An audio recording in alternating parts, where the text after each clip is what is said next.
Don't adjust your sets. Mark's side of the ring. The boys are back in town. Ladies and gentlemen, welcome to a brand new exciting show. We are back live here in the flesh. Your host is right here, Miguel Minetti, and I got my two boys, my two cowboy partners here with me, Nick and Fred. What's going on, gentlemen? What is happening? Not only are we back, but we're all back together. It's a miracle. I thought we were doing sharp bets and fantasy sets. I have all my fantasy football stuff. What are we doing here? Well, Nick's worried about fantasy football and fantasy sports betting. But no, Nick, we're here to talk some wrestling, man. And we did take a couple weeks off. We had a lot of things going on, obviously, with the world opening up and summer vacations and this and that. But we had to do a show this week because there is so much excitement in the air for pro wrestling fans. After a hot AEW Fighter Fest that happened that took place this past week, as well as in the WWE world, this Friday, SmackDown going forward, fans are back in attendance. So we have a lot to talk about. We're going to get to Money in the Bank predictions as well, too, and talk all things wrestling for the next 45 minutes to an hour. So, gentlemen, you ready to roll? Born. Let's do it.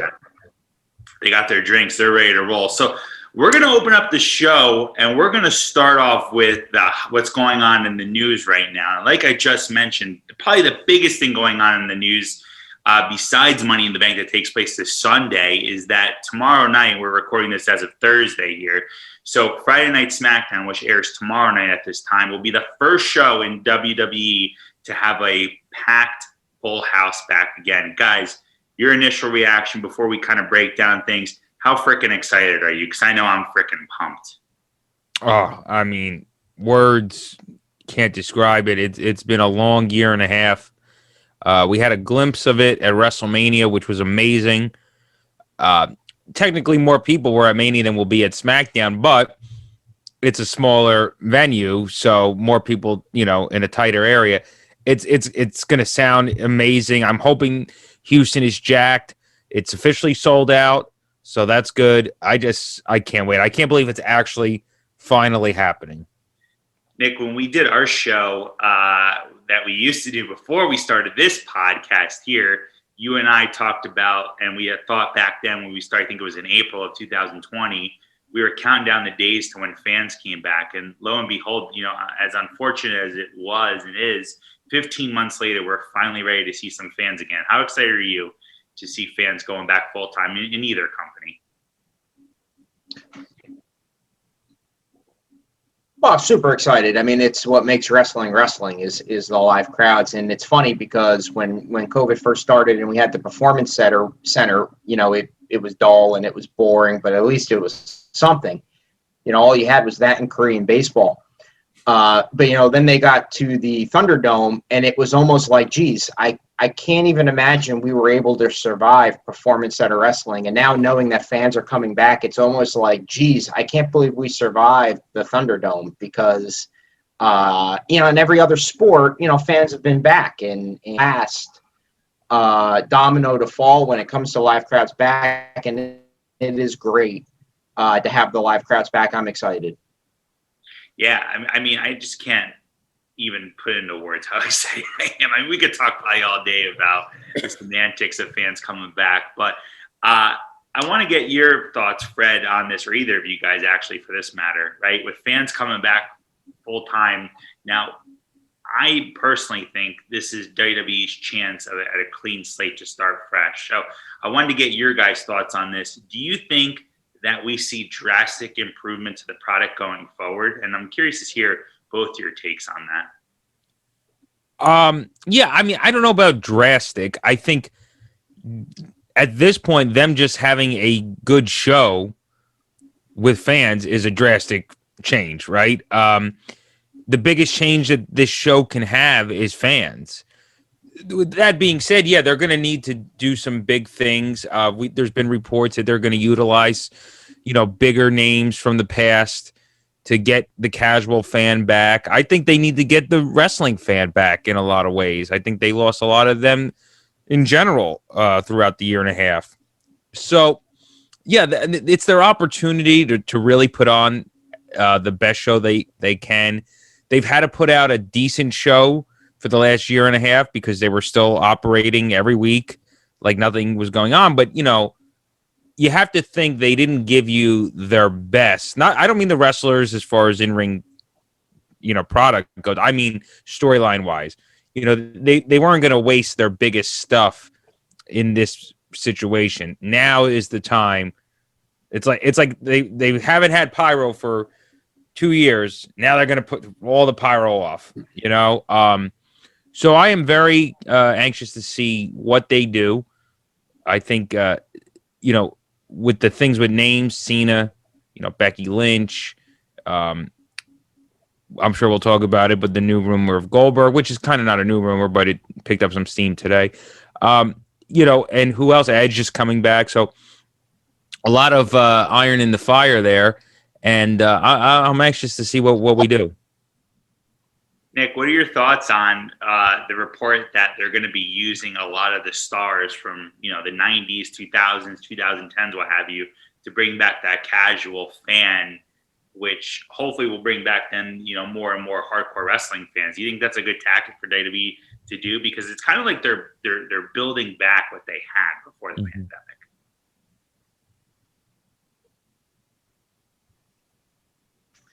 I don't know if I necessarily would bring them back in main event pictures, and I don't know how far we're going to get into like the rumors of Goldberg coming back and stuff, but you know, I can't believe they're going back to Bill Goldberg. But to Fred's point, you know, when we were texting earlier, they signed him to a big contract, so it's like, what are you going to do? You're going to have him curtain jerk, you know, in the first match with, you know, some nobody, or, you know, in the main event picture. And I guess with the money that they're paying them, they have no choice but to use them in the main event picture. But I like the nostalgia stuff. I think it wears on you over time, you know, seeing the same guys over and over and over again. You know, the pop can only be so loud so many times. But I think, you know, to your point, the crowds will be hot, they'll be excited. But, you know, more importantly, this is nut up or shut up time for the two of you, especially talking, you know, for weeks, months, that, you know, the crowds, you know, they've been saving, you know, their best stuff for right now.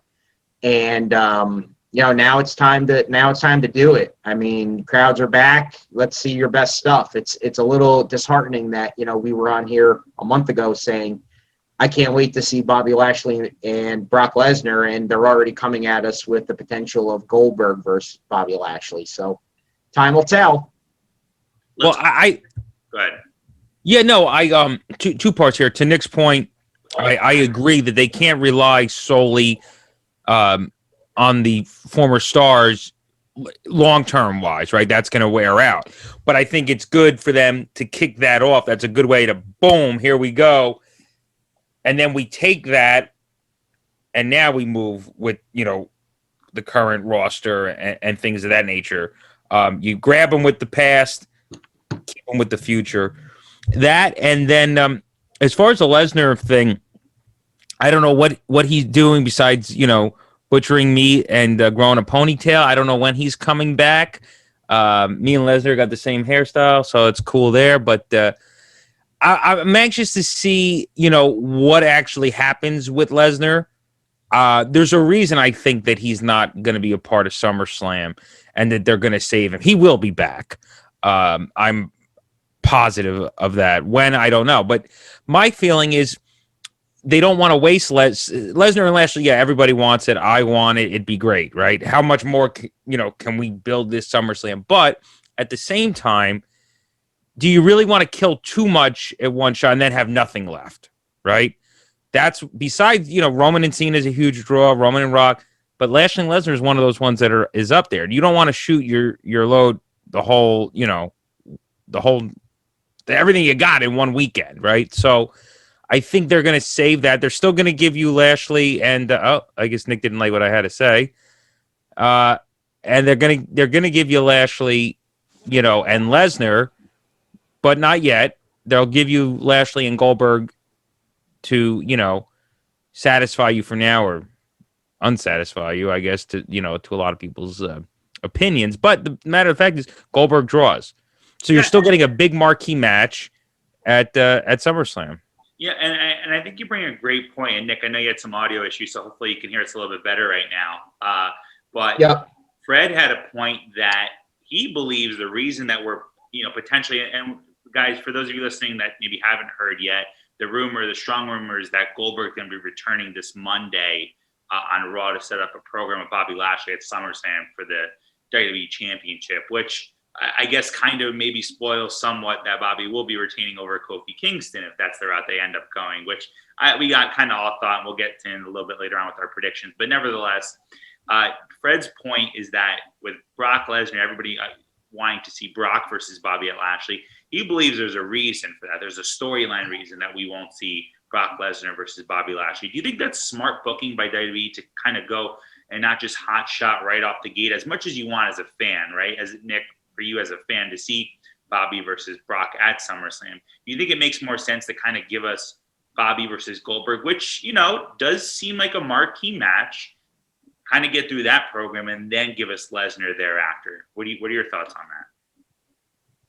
My thoughts are I don't ever want to see Bill Goldberg wrestle, but if I'm going to put on the Fred hat and think logically through this, the last time I think we were on this and the show was about predicting SummerSlam matches, I made the point that I think based on the card you guys were laying out, it almost was like a million WrestleMania quality matches. I found it hard to believe that they were going to run with all those matches. You guys mentioned, Edge and Seth Rollins at SummerSlam, and I was like, time out. These are like a million great matches that they're going to run.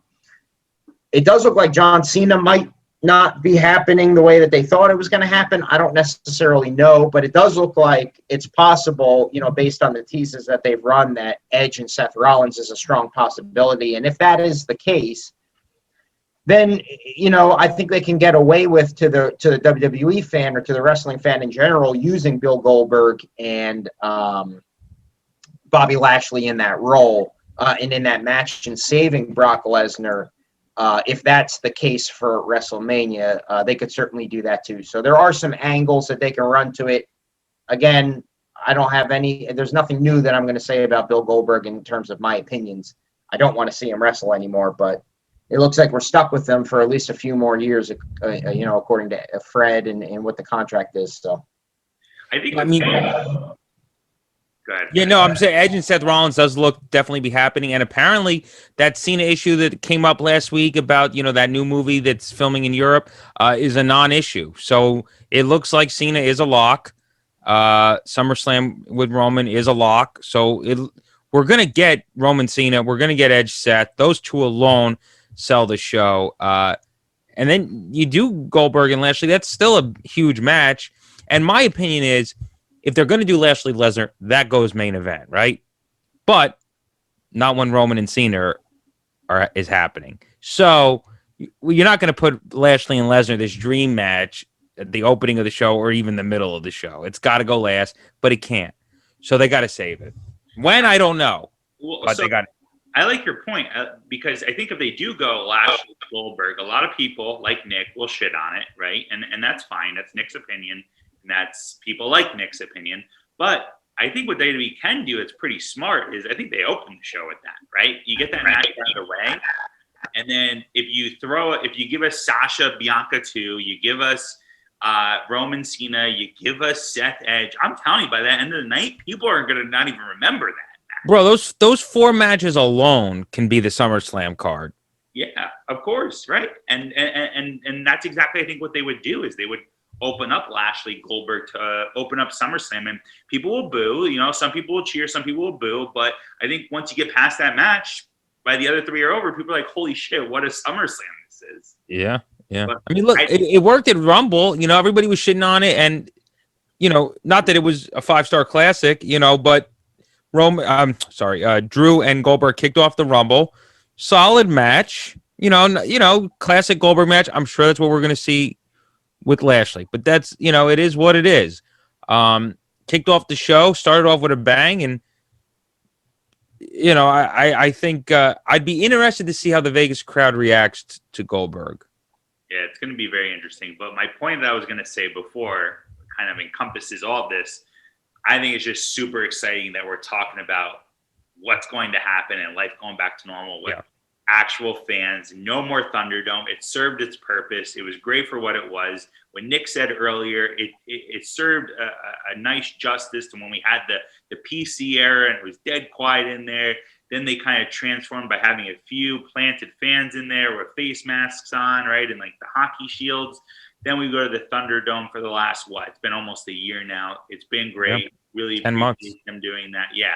But now it's time to move on with some fans. So no matter which card we get, I think the most exciting thing that all wrestling fans can agree on is that live crowds are back, or in WWE's case, coming back. And with that, I wanted to ask you guys, and Fred, I know you did. Nick, I'm not sure. I don't mean to put you on the spot, but did you catch any clips or the show of Fyter Fest last night at all, night one?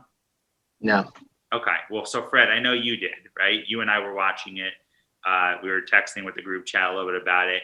Man, I mean, if that didn't wet your beak for a freaking hot crowd, I don't know what did. Because Austin was hot. Say again? Austin was hot. That was a very good crowd. I thought they were better than Miami last week. Yeah, absolutely. I mean, the crowd was absolutely insane. We don't need to go into the full details of it, especially because if Nick didn't get a chance to check out the show yet. But he didn't miss much. I can tell you right now. I mean, the crowd was 0 to 100 as soon as the show started, and they didn't cool down for the entire show. So. The Miami crowd was good last week, the first one back, but I personally thought that last night the crowd was better in Austin. Yeah, and they did. I got to give the talent their due, and I know you will as well too. They put on a hell of a show, right? All the matches pretty much delivered last night, so there was no reason for the crowd to come down, but I don't know if it was just because of the card or because fans are just so eager to be at a wrestling show. Could be combo of both. That's just it. They could put on anything. The crowd's going to go nuts. Now SmackDown's got some big matches booked tomorrow. The 6-man tag main event is huge. You got the Fatal 4-Way between the SmackDown Money in the Bank competitors, and then you have Bianca and Carmella for the Women's Championship. 3 huge matches. Obviously, they're going to put on, even though there's a pay-per-view, they got to have a good show. They could have done anything tomorrow night. They could have put Funaki and Bull Buchanan in the main event, and that shit would have been, people would have been going bonkers for it. You would have had a let's go Bull, no, let's go Funaki, let's go Bull, let's go. The crowd would have gone insane. They don't give a shit tomorrow what happens. I like how you said Bull Buchanan. Is that guy even still alive? I hope so. I like Bull. B squared. Remember that? Remember B squared? Oh God! Well, oh, you talk about repackaging, to the 10th degree. That's funny. All right, well, let's get into the Money in the Bank prediction, guys. I know we kind of gave our thoughts on 1 or 2 matches, but I want to really run down the card for this upcoming Sunday's pay-per-view. And obviously, the most important matches are the 2 Money in the Bank ladder matches. So, but before we get there, well, and maybe I guess we can maybe have a quick debate on that. But before we get there, let's start off with the Raw Tag Team Championship match. We'll kind of build our way up here. We have the Raw Tag Team Championship match, which just got added, and I think it was added because of the unfortunate incident with Bianca and Bayley, with Bayley getting injured. And they had to scrub that match. But nevertheless, we have AJ and Omos taking on the Viking Raiders for the Raw Tag Team Championships. Nick, I'll ask you first.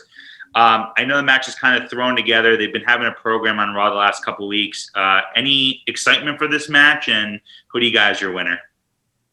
I don't have much to say on it. Not much excitement. I love AJ Styles, but that's about it. I think AJ Styles and Omos are going to win the match. So then I'll ask you a quick follow-up. Do you think that AJ and Omos would drop the belt? I mean, I know you say you're picking them just for predictions, but do you think it's time for AJ to go back, or are you enjoying his tag team run with Omos? I think the tag team run's good because anything AJ Styles does is really, really good. I mean, he's easily, with Daniel Bryan really not in the picture, he's easily the best wrestler in WWE. And you can argue the best wrestler in all of professional wrestling, I think is a fair grade. We know that when they do drop the titles, it's going to inevitably lead to them two fighting. And I don't think that's going to happen at SummerSlam. So I think they're going to win the match, and I think they're going to continue doing what they're doing. Gotcha.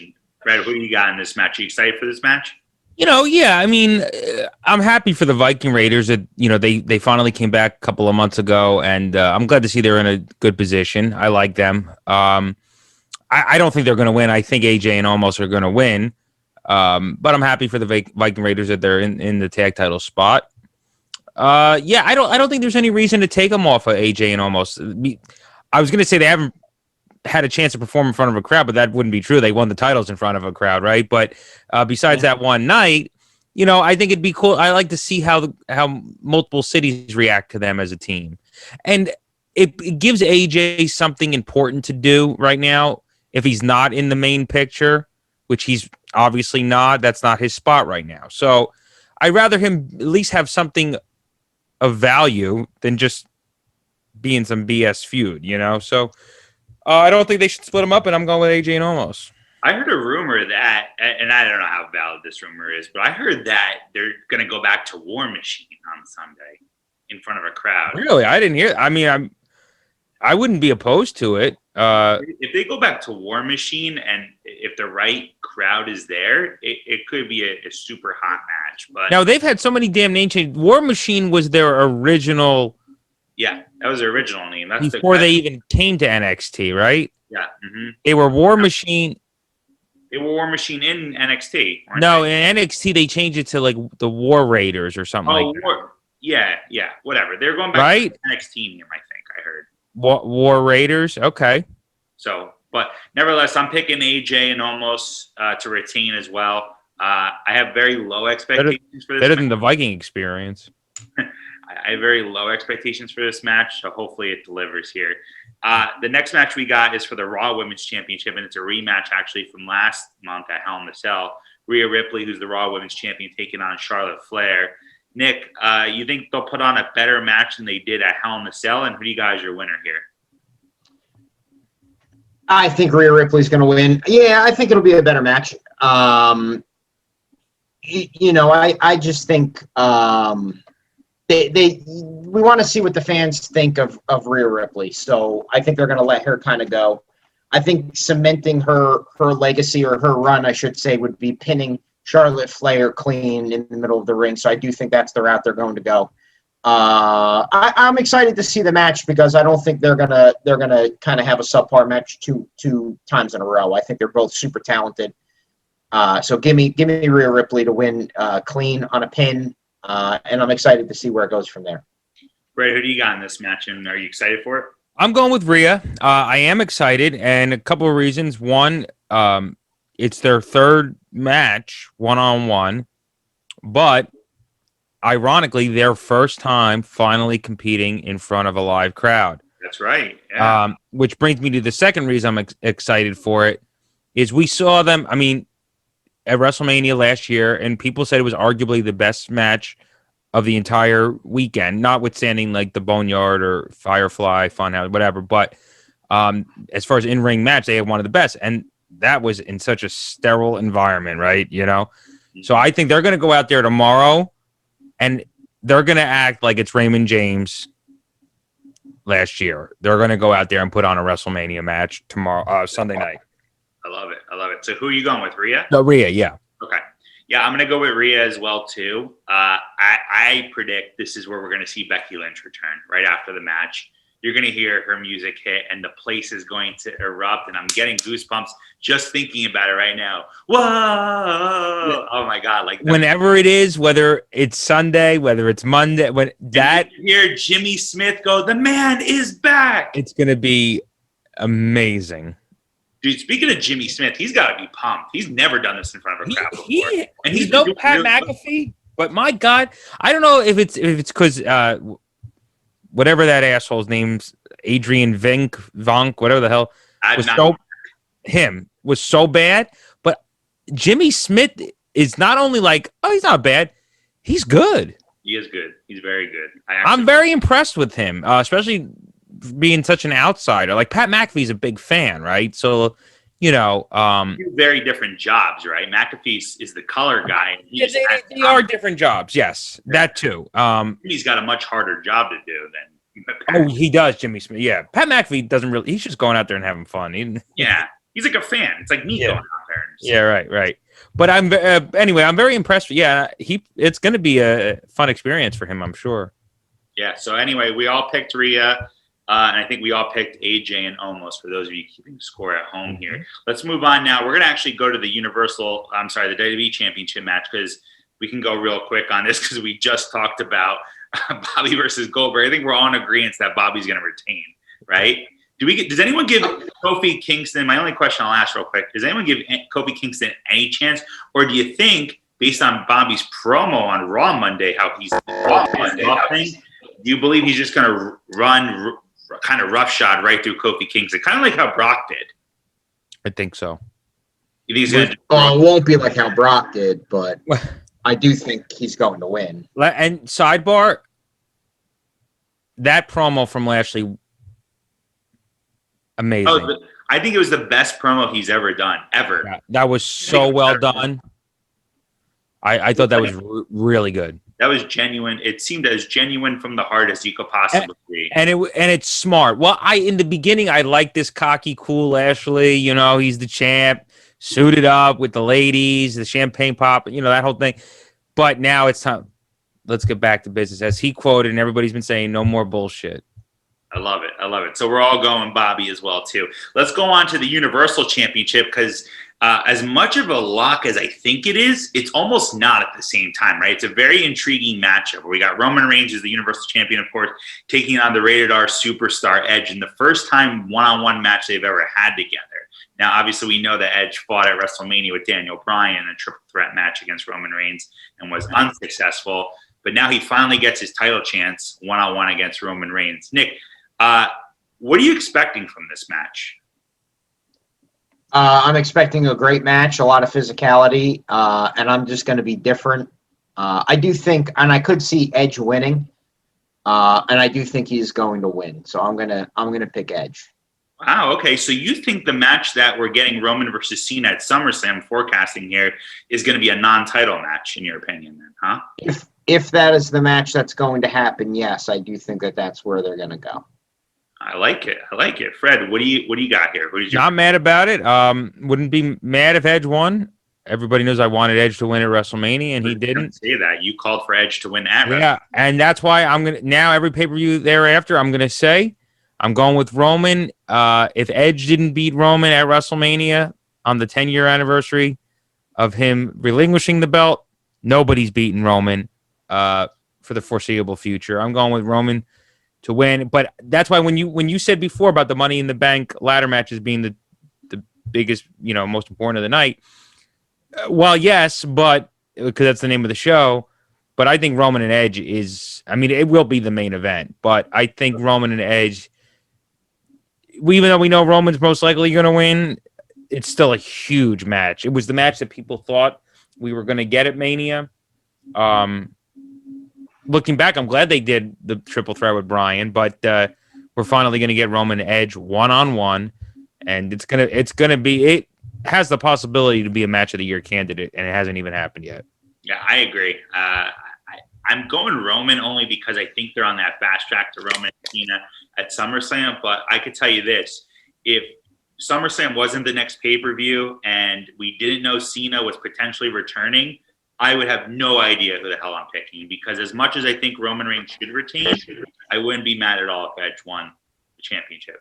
If this was the SummerSlam main event, right, which I had predicted months ago would be, I thought, okay, we're going to get the big match will be now that they didn't do it at Mania, will be Edge Roman one-on-one. That's what I was expecting the SummerSlam main event to be, right? After around Mania time, after that didn't happen.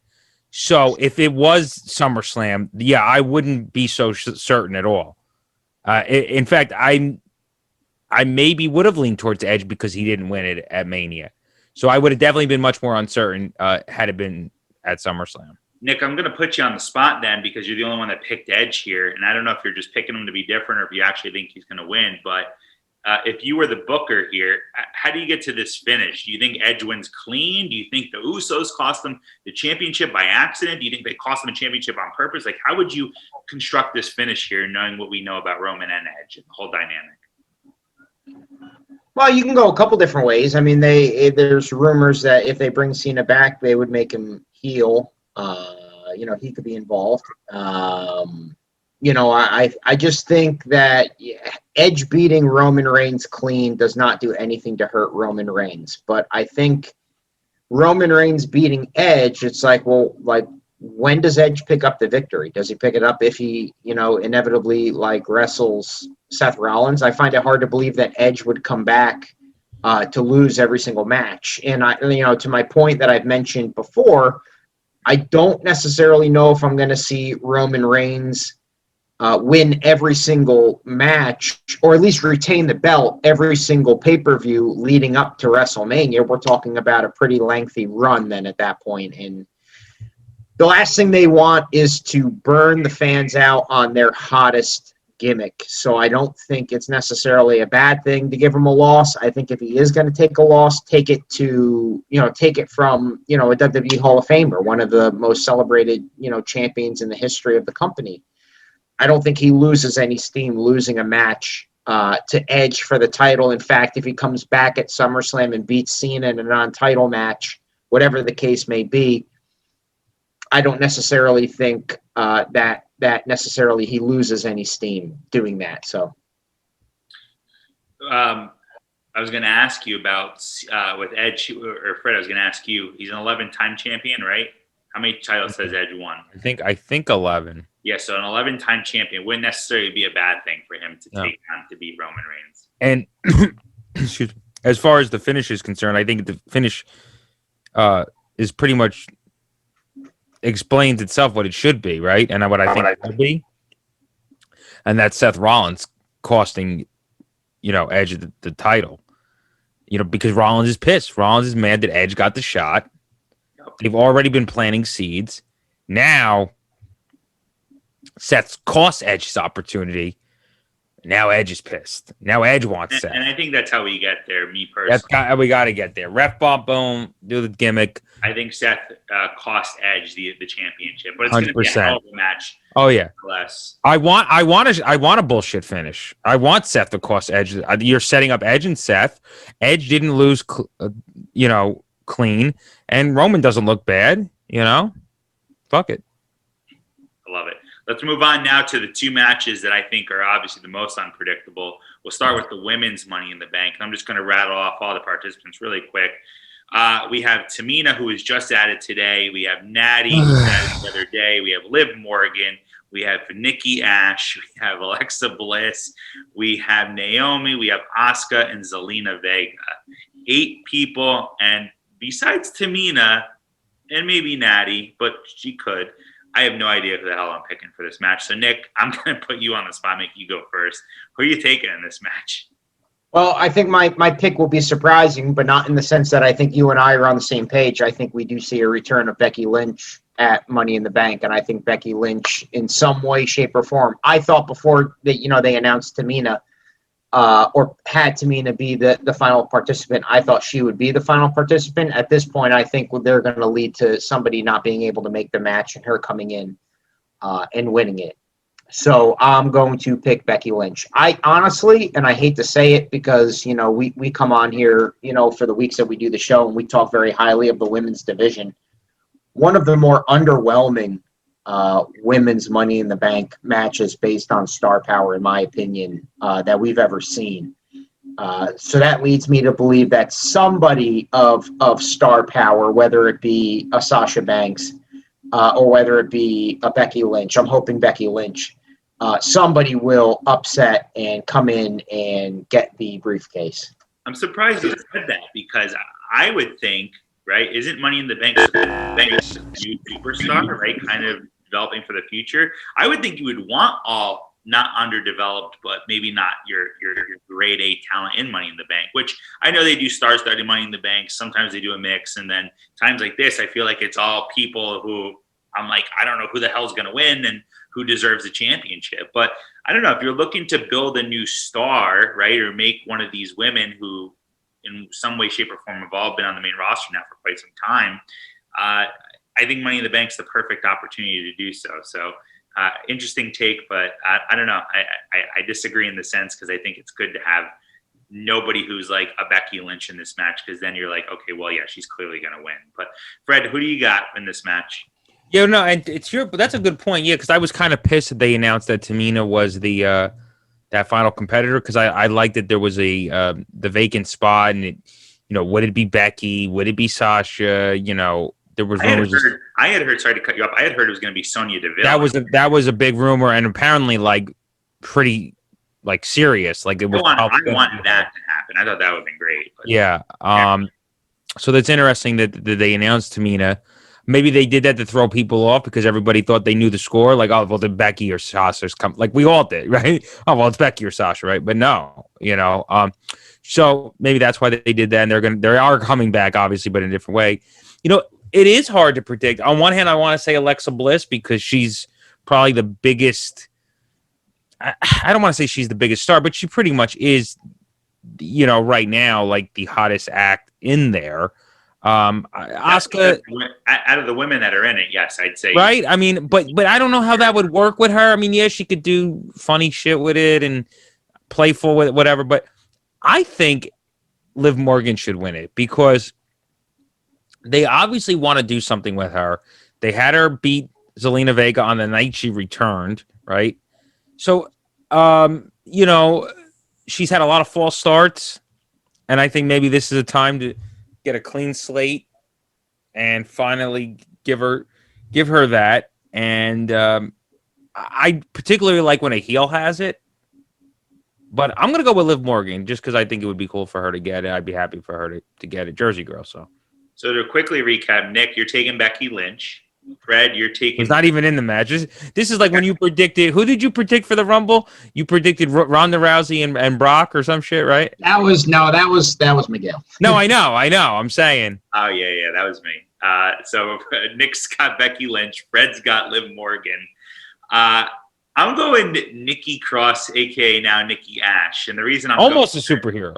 Yeah, and I'm going that because I think she's going to go over big with the fans. I think so, only because, and the only reason I say that is because they made it a point to say, WWE meaning saying, no, we didn't do this. Nikki asked us to do this gimmick. This is what she wanted, and she really believes in this gimmick. And I think that's the only reason that this shit is going to get over, even probably more than the Hurricane. So I can see this girl grabbing the briefcase, wearing her cape and mask every week, coming out, and people just going nuts waiting for her to cash in. I wouldn't be mad about it. I like that. I wouldn't be mad. I'm going Nikki Ash. Nikki Ash, almost the superhero, Miss Money in the Bank. Book it now.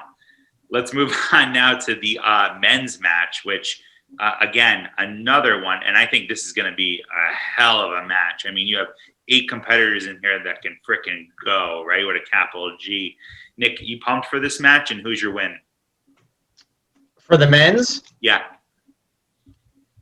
I think Becky Lynch is it now. Who do I want to win, or who do I think is going to win? Let's go both. Go with both. In an attempt to see something new, it wouldn't break my heart to see Matt Riddle win. It wouldn't break my heart to see Big E win. It wouldn't break my heart to see a lot of those guys win, but I think who is going to win, and God, I really hope he doesn't, is I think Drew McIntyre is going to win the match. You do, huh? You really think they're going to give it to Drew? Yeah, I do. I think if you want to make him a heel, if that's the intent, there's a lot of rumors going around right now, right? So, he might be going to SmackDown and feuding with Roman. He might turn heel. I think the fans are going to boo him. If you want to get him instant heat, have him win this match. I think that would make him far and away one of the biggest heels in the company because I do not think the fans are going to react well to him. That being said, classic WWE booking. I think he is going to win. God help us all. Fred, who do you got, buddy? For a while, I really thought Big E was a lock to win this. And I still think he's probably the strongest one to win. So I'd like to see him win, but I'm going to go with a little out of the box on this one. I'm going to give it to John Morrison. I think John Morrison needs a restart. not necessarily a restart. He's been great on Raw, but he hasn't really done much, let's be honest, in the year and a half that he's been back. It sucks. He came back right before the pandemic and, whatnot. And I like him and Miz together. I'm glad they did that, but it definitely went longer than I expected. So I think this is a start. And then now Miz could be jealous that Morrison has it, and they could do a whole thing with that. I'm going to go with John Morrison. I think it'd be a nice little restart for him, refresh, and I think he'd be good with the briefcase. So is Jomo who you want to win, or is it who you think will win, or both? Kind of both. There's a lot of guys I want to win it. I really don't have one guy like, I want him to win. I want Riddle to win. I want Big E to win. Drew McIntyre, the fact that he's not champion in front of fans pisses me off, but I digress. He really got shafted, and he should have won at WrestleMania, but that's another story for another day. I'm gonna do the same thing too after you're done. So you're going with Jomo, who you think will win. If you had one guy though, if you were Vince McMahon, who do you want to win this match? Want? Yeah, one guy.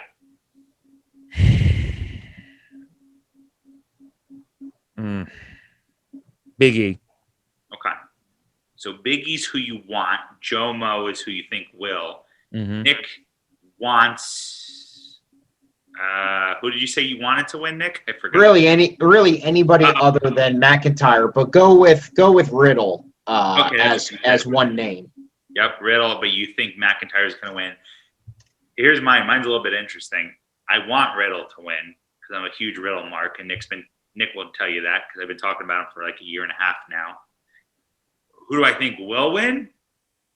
I'm going Seth frickin' Rollins. I think he needs, not that he needs a fresh coat of paint, but I think he's the perfect guy to walk around with his drip suit on that he wears every damn week, his swagged out gear, and to just walk around with that Money in the Bank with that arrogant look on his face. And I think it's a great program with him and Edge where he could just have that Money in the Bank on the side, and you never know when is Seth Rollins cashing in, right? I mean, we've talked about this before. I think we were all in agreement that Seth cashing in at WrestleMania, the heist of the century, is the best cash in of all time. I think they could play up to that. Seth Rollins, 2-time Money in the Bank winner. So that's my prediction. What do you guys think of it? You think Seth would be a cool pick to win it again or no? I think it's funny that you are picking him after just saying in the women's one that you like when they use up and coming stars to establish themselves. And Seth Rollins is the ultimate, I should say, in terms of established stars in WWE. So, it wouldn't disappoint me. I think Seth Rollins is great, but I'm just shocked at your pick. Well, again, I want Riddle to win because I want them to use it to establish a star. But if I'm WWE booking, I think they're going to go 1-1 in my opinion. I think the women's is going to be to establish a star. I think the men's is going to go to someone like Seth. But I'm looking at this roster here. I think this is the most, I don't want to say star-studded, but I think this is one of the most exciting men's Money in the Bank I've ever seen because you can make a case for literally all 8 guys to win this championship or win the briefcase, in my opinion. It depends on what your definition is, Fred.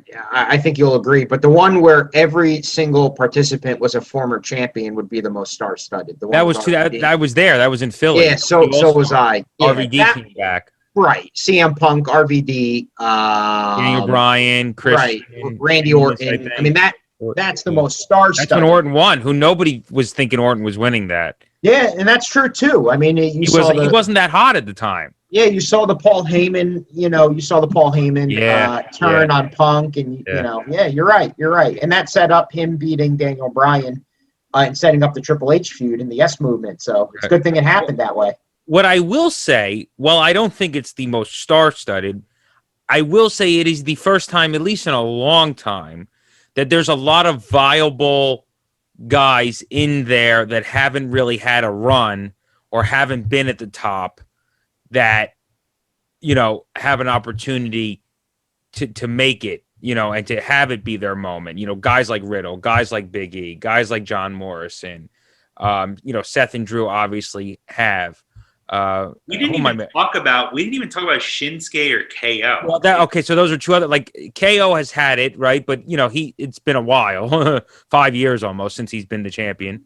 And Shinsuke never has. He had the opportunity, but so there's as far as the amount of guys in there, over half of them have never been champion, or about half of them have never been champion. So, it's a big like where anybody can really win it and finally get their moment, get their opportunity.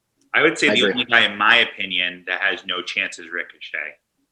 I think, or he has the least. He's another one in there. Yeah, I mean, no, again, you know what? That's the thing about Money in the Bank. Like, right, we're saying he has no chance, right? And I agree. Like, he doesn't. Otis had no chance last year, right? Exactly. And even as much, going back to the Orton thing, like, as hot as Orton, or as big as he wasn't hot at the time. Nobody was picking Orton, believe it or not, in 2013, right?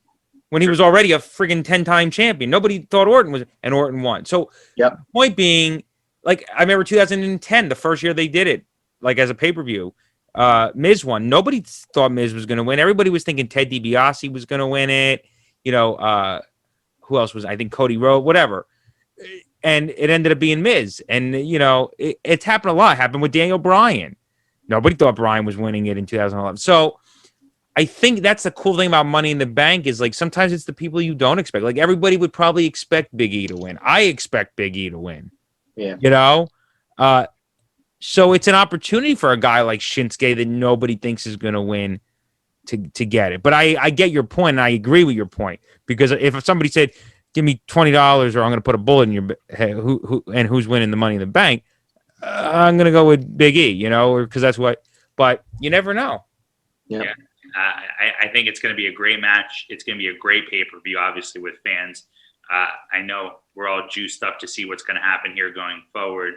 Before we leave, guys, and I didn't tell you this beforehand because I wanted to surprise you really quick, just one quick topic. I'd be remiss if I didn't mention that this Saturday, July 17th, is 10 years to the day of the whole CM Punk walking out in the storyline on WWE at Money in the Bank. So I know we've all seen it. Yeah. Fred, I didn't know you yet. Nick, I remember. I don't think we watched it together, but we definitely talked about it. What did that moment mean to you watching in Chicago, Illinois, the fans, one of the most ruckus crowd I've ever seen in my life? CM Punk defeats John Cena for the WWE Championship, kisses Vince McMahon goodbye, blows him a kiss, and runs out of the front door with the WWE Championship.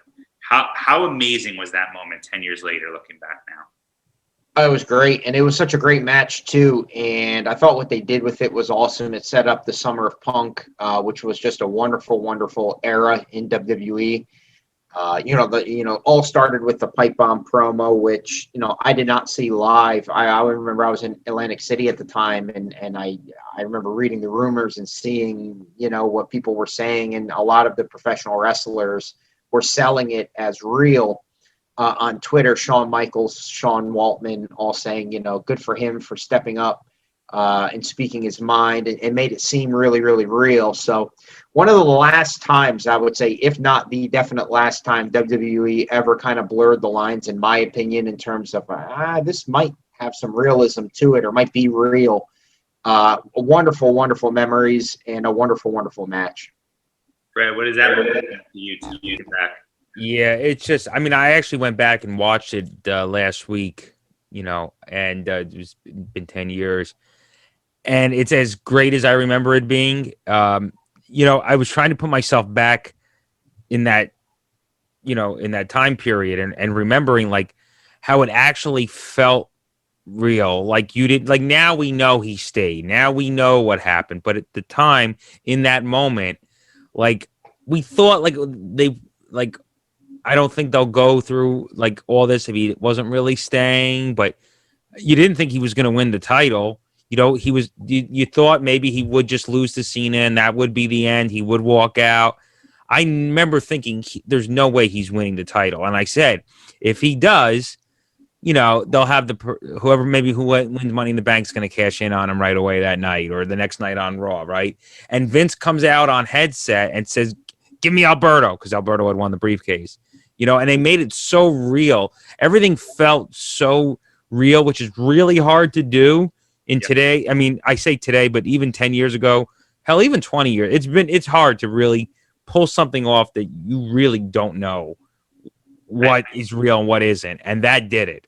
I think it's considered definitely the greatest work shoot of all time because he meant every damn word that he said. Yeah. The confines of a WWE promo and the whole storyline. Oh, the promo, I mean, the promo has more infamy than even as much as that match and the moment in Chicago does. I think the promo was really the biggest moment, right? The pipe bomb itself.